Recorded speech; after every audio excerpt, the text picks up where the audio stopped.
happy diamond wedding anniversary. Isa siyang milestone, so I congratulate, of course, Mommy and Daddy. So I continue to pray for your good health and strong relationship. At tayo naman nagtitipon-tipon sa misang ito upang pasalamatan ang Diyos, sapagkat si Kuya Boy at Ate Joby ay nagdiriwang ng kanilang ika-60 taong anibersaryo ng kasal. Alamat lang ba ang pahinga ng... Allegedly, or parang ang kwento-kwento is high school pa lang may pagtingin na ang daddy ko sa mami ko, pero not formally nanligaw. Kami ay magkakuas din ng high school. Magkasabay kami. So hindi ko naman siya niligawan, pero magkabarkada kami.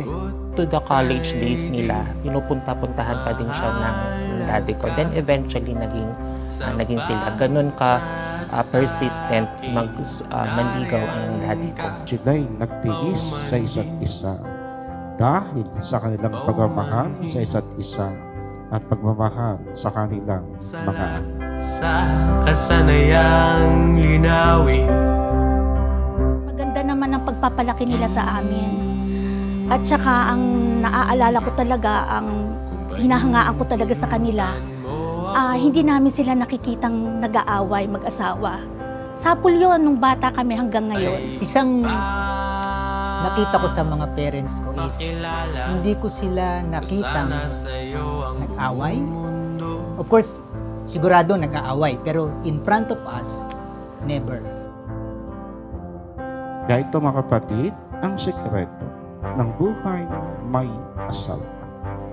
Magtiis at magmahalan na parang katulad ng isang bata. Lolo, Lola, I'm happy na mag-celebrate tayo ng 60th anniversary together. Thank you dahil kayo, pinakita nyo na possible yung gantong kind of relationship na pwedeng i-model, makita naming model para sa amin, tsaka sa mga anak namin. Kaya thank you so much. Happy anniversary po!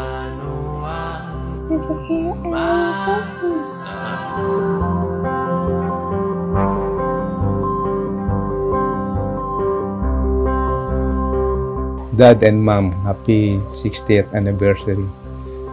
Tagal na, di ba? Na now, sineselebrate natin na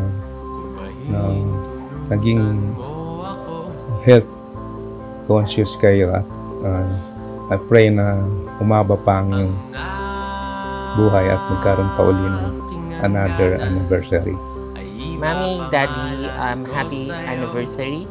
Okay, this is already your 60th wedding anniversary, considered already as a diamond wedding anniversary.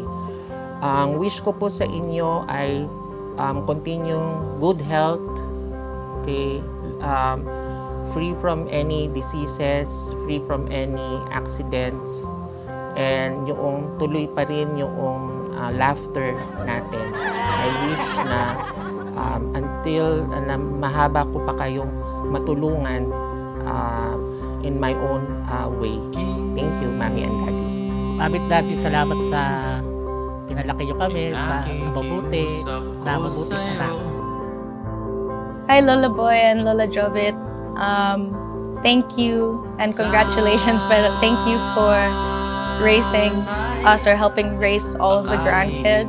You have really been inspiring to see, and you're people that I look up to because not everyone gets to 60 years. So I just want to offer my congratulations and say thank you for being such a good role model for the whole family.